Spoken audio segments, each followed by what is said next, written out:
Vous le savez, le projet de loi budgétaire exercice 2021-2022 a été jugé recevable à l'Assemblée nationale. Ce budget doit prendre aussi en compte la protection des enfants, une occasion pour World Vision d'organiser un atelier de plaidoyer pour l'accroissement des lignes budgétaires en faveur des enfants. Cette structure se veut un moyen pour faciliter les échanges entre les parties prenantes pour obtenir cette augmentation dans le budget en cours de l'examen à l'Assemblée nationale.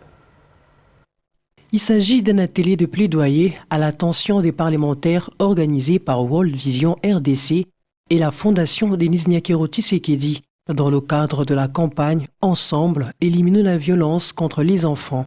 À cette occasion, les experts de 3 ministères qui traitent la question de l'enfant, des affaires sociales et celui de l'emploi ont présenté tour à tour des réponses pragmatiques inscrites dans la loi de finances 2022, ainsi que leurs desiderata.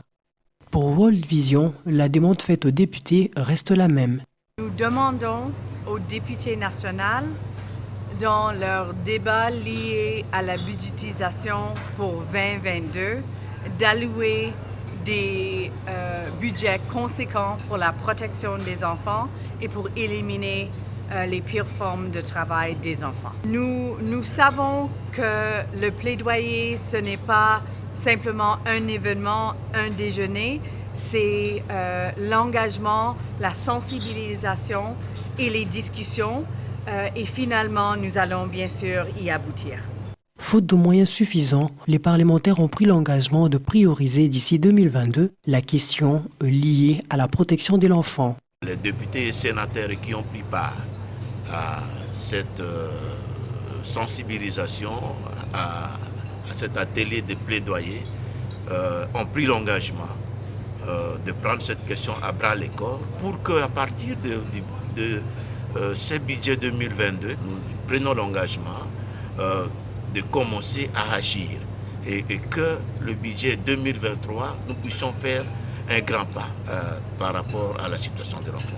Présente à cet atelier, la ministre du Genre, Famille et Enfants a promis d'avoir de pourparlers avec le parlementaire sur la faisabilité d'allouer plus de fonds au bénéfice de la protection de l'enfant.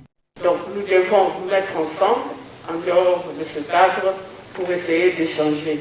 C'est une façon aussi de demander déjà l'invitation auprès des députés pour le prochain peut-être budget, essayer un peu de revoir comment nous pouvons allouer quelque chose d'important pour accompagner les enfants. Pour affermir l'engagement de parlementaires, une structure dénommée Union sacrée pour la protection de l'enfant a été lancée, une initiative du Parlement d'enfants.